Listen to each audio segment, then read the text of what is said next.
Welcome to PHP Podcast. I'm Mike. And this is Orlando, and we're here for another Monday mini-sode. Yeah, Monday minis are where we get the opportunity to kind of dive into one specific topic and talk about something that's important in reselling, maybe some tips, tricks, or things that we're noticing. But we also have our longer form podcast. So every Wednesday, if you're watching this on YouTube, make sure to subscribe on Apple, iTunes, whatever, wherever you get Spotify, all the things, all the places. We are everywhere. Anywhere you can get your podcast needs met, we're there. And we have longer form, and it's on YouTube as well, about an hour, 15 minutes sometimes, episodes where we cover a lot of things. And so if you were itching for that reselling content, it's there. But this is a little bit shorter, more concise. So what are we talking about today, Orlando? So 2023 has been a really, I would say, not challenging. It has been challenging. That's true, but that's not the word I want to use. I would say it's a paradigm shift for a lot of resellers, including myself. Things that I'm saying now, I would have listened to myself 4 years ago and be like, that guy's an idiot. Like, what is he talking about? Because I was used to doing things a certain way and I thought I knew best. Right. And listen, anybody that does a podcast has to believe in what they're talking about. Right. I mean, or it'll become pretty obvious pretty quick that they're phonies. Yeah, I know. And so this 2023 has really challenged a lot of things in reselling, and so I thought Mike and I should just have a short discussion on this mini-sode. Maybe we'll make this a longer episode, but maybe this will help some of you that right now, you're going through slow sales or you're sourcing stuff and you thought it was going to sell and then now it's not selling.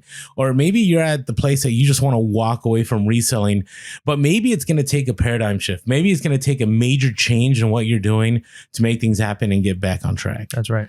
So the first one, which is the easier one, I thought we discussed this. There was a time when Mike and I, and it was me more influencing Mike in the beginning, because when we started this podcast, it was like you were brand new. Yeah, didn't know anything. Now we're on on the same level. Yeah, now I know a little bit more than nothing, but not much. But that's most of us, right? But it's the idea that it doesn't really matter how many items you have in your store now. I do not mean that if you have just 5 or 10 items, you'll be successful on eBay. I would say maybe there's like a threshold of maybe, I would say 100 to 200 items. Maybe it's up to 300 that you need. But there was a time when I would discuss this in the earlier episodes. And a lot of this I got from Scavenger Life too, the OG podcasters of reselling. They had talked about like the more items you have in your store, the more successful you're going to be, right? Because nobody wants to go into a store that's empty and only sees 5 items, and those 5 items they don't want. Well, that's not how eBay works, right? People aren't, at least not right now, people aren't walking into eBay stores looking for items. They're searching for specific items.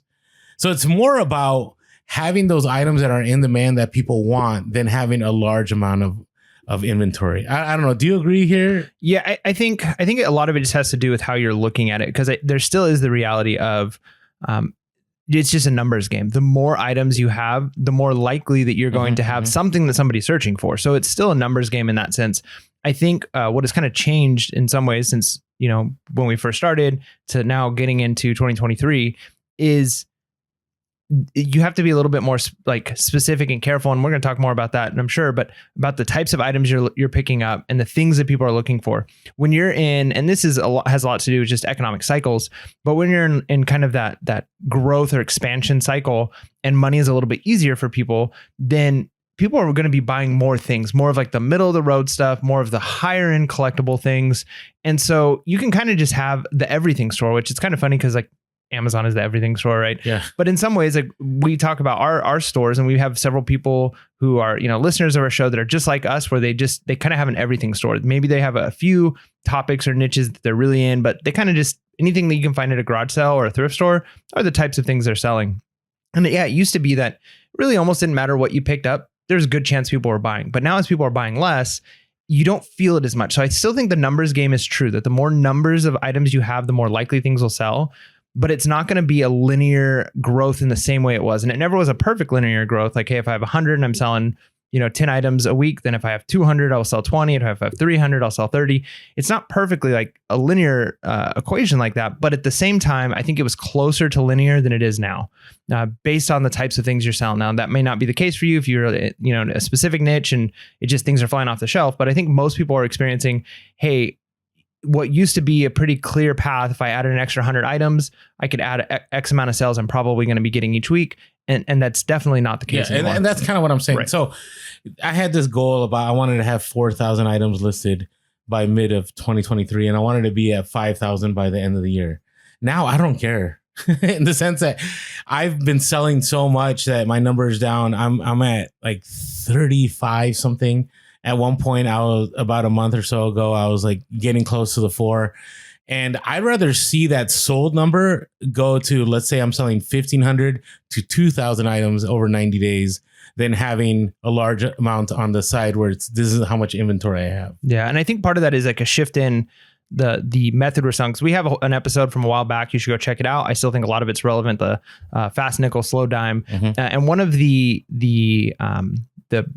interviews we did, I can't think of their name, is a husband and wife team that they sell a lot of stuff quickly. They're kind of Amazing Taste Store. Was it Amazing Taste Store? Yes. So their method was basically everything that they purchased in a month, they wanted to basically sell through those things. So they were much more fast nickel, and they were okay with that. Whereas we were kind of like, hey, I'm going to set it at a high price and kind of forget it. And as long as I have enough things, enough of those things are going to be selling at that. And I think we're kind of shifting more towards it's less important about how many items you have, and it's more important about, do you have your stuff priced competitively enough, which has always been important, but it's more important if you want to get those sales. So if you have the ability to source enough, then it's going to be more beneficial for you to have your prices lower, so that people are going to be buying those things, and you can get that store moving, things are moving, and you're still getting that income, as opposed to, hey, I got 4,000 items in my store, my prices are all really high, but as long as enough of them sell at a really high price, I'm good. Now we have to kind of move a little bit quicker with items, but it's okay. You're working maybe a little bit more for the same amount of money, but if you got to get that money, you got to get that money. Yeah. And so that ties into the next one about the idea of taking less for an item, where, for example, I know it sounds crazy, but I would pick up, items for $5, $10, maybe even $20. And I knew they would sell for $200. Now, if I can get 100, I'm ready to move it, right? Because that's just cash flow, right? It helps you in the algorithm, right? eBay likes to see sales because that means they're making money. So they're going to push your items. At the same time, it gives you the ability to have cash to buy more inventory to flip faster. So moving more fast nickel model has been kind of what I've been not necessarily shifting to. I don't know if that's fast nickel, like selling something for $5. It's something that you bought for $5 for 100. Right. And the fast nickel would be more like $5 selling it for 25. Right. But it was interesting. I recently was having a conversation. I talked to somebody who's a $1 million eBay seller. We're just shooting the breeze. He had contacted me out of the blue, and he even was telling me now, he's doing really well, but he's definitely taking a lot less money. Right. Because he's realizing he has way too much inventory. He if he's listening, you know who I'm talking about. I don't know if you wanted me to publicly share this, but his whole house is full. He has multiple storage units, and he's like, I have all this inventory, and right now I want to be cash heavy, so I'm just going to move stuff. And so I'm kind of taking that same approach where, back in the day it would bother me like, oh man, I'm missing out on that $150 sale by taking this $100 sale. But the reality is I can take that money that I made and buy into something else that I can maybe sell for 100, 150 and just repeat the process over and over again. Yeah, no, I think that's good. And that kind of leads to, another aspect of this, which is you used to be able to, like you said, go and buy things, let it sit for a while, and you'd be good.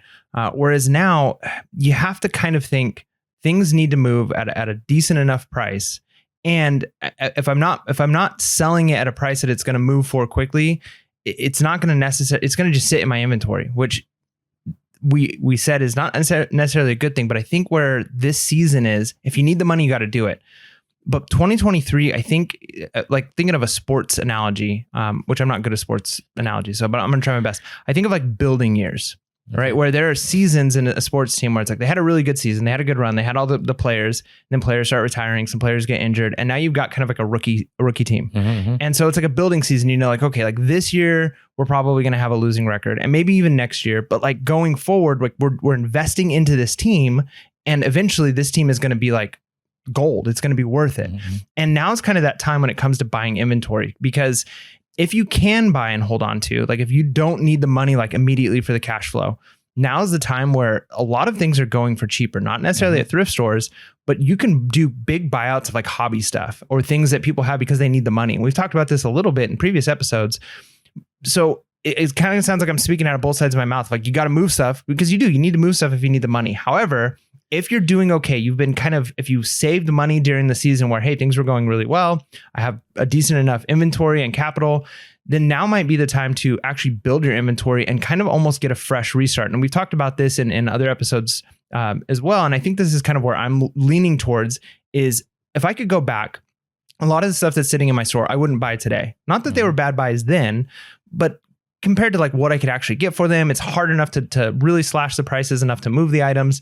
Whereas now I can actually buy a lot better stuff for the same prices I was buying things before. Yeah, it's true. But it's probably not going to sell in this next few months or maybe even year because money's tight. But if I can kind of switch out a lot of my junk inventory for higher quality inventory and hold on to it, if I don't need the cash flow today, which is needed for a lot of people, but if you can weather the storm and kind of think of this as like, this is a building season for me, then when the economy picks up, if your inventory, even if it's the same number, I used to have 1,000 items, now I still have 1,000 items, but it's better inventory, then as the economy picks back up, you're going to be set to really succeed and do well. And so I think that if you're a hobbyist reseller, you're not like, hey, I need to do this full time for a living, which I know is a good number of our listeners who they need an extra $500, $600, $700 a month in order to pay their bills, or they're just using it for fun money. Okay, maybe now's the time, especially if you're using it for fun money, try and start switching your store over to higher quality stuff, kind of weather these next year or two of, economy's tight. And if the economy picks back up, you're going to be way better off than you were because you're probably not going to be able to buy all the hobby stuff in bulk like you can today once the economy gets rolling again, because now people have money, they're buying up all that stuff, people can raise their prices. So if you can, now might be the time for you to try and refurbish your store, almost like really make your store as high quality as you can make it by buying the better end stuff, kind of breaking even on some of the bad buys. That's where I'm at right now. And that's a big thing that's changed for me in 2023 is a lot of the stuff that it's like, man, I bought this for $5. I'm hanging on. I want to get $40 for it. Okay. Maybe I'm not hoping for the 100 or 200, but maybe I sell it for $15. And by the time it's all said and done, I've almost broken even, but now I've got that $5 back that I originally bought that item for and a whole bunch of stuff. And now I can use that money to buy better, high quality stuff because people are selling things for cheaper at garage sales. Yeah. And that's the thing for me too, is the fact that right now I am buying like quality stuff and a lot of it is selling, but I'm being super selective, and we have a whole podcast about that, but it's really true. What Mike is saying, like right now, you can get some really quality stuff for a really great price, and it may not move as fast, but when the economy picks up, whenever that is, you're going to be able to get top dollar for those items that you picked for really cheap. Like right now, I see a lot of people are buying lots of sports cards on the cheap. They're buying a lot of collectible items on the cheap because right now, some people are just trying to offload. Recently, I went to a garage sale, and I'll talk about this on our update episode, and I bought a bunch of bobbleheads. And the reason and they're good money. Like I spent like $100 something. I'm probably going to make $600 to $700 on them. But the reason they were offloading them is that they needed this cash. They needed to move it. On the other hand, I don't really need to move all of it, but I was able to get it at a great price. And actually, I think one of them is going to sell and I'm going to make all my money back within days. Right. So I know that there are going to be quality items that I picked up and that right now, depending on how the team does, it'll definitely sell well, or I might have to wait, but it's okay to walk away. It's okay to say no. I know there's this constant push right now that like I need a list every day, right? And in order to list every day, you need to have inventory every day. But I would encourage you, take a look at your store. Take a look at, first of all, what items you don't have listed. Then after that, take a look at what items can you just sell to break even, just to move on. Get that cash, and then you can get better quality items in your store and be successful now and be even more successful when things pick up. That's good. So hopefully this helped you out. I know this is kind of an odd mini-sode. We wanted to share our thoughts. Yeah. So let us know in the comments below. How are things going for you? How have you kind of shifted your model of reselling in 2023? And what are your expectations for the future? Do you think that this is kind of going to be a new normal for a little while? Or are we going to be able to shift back to, things moving at a faster pace? But no matter what, this is experience for us. If you've been reselling for 20 plus years, you've been through the cycles. If you've been reselling for only like 10 years, this might be the first time you're really in a downturn economy. And so you're going to come out of this and you're going to be more experienced and know how to weather the storms when they come. And with that being said, make sure to be real, Be relevant, and be reselling leads. Peace.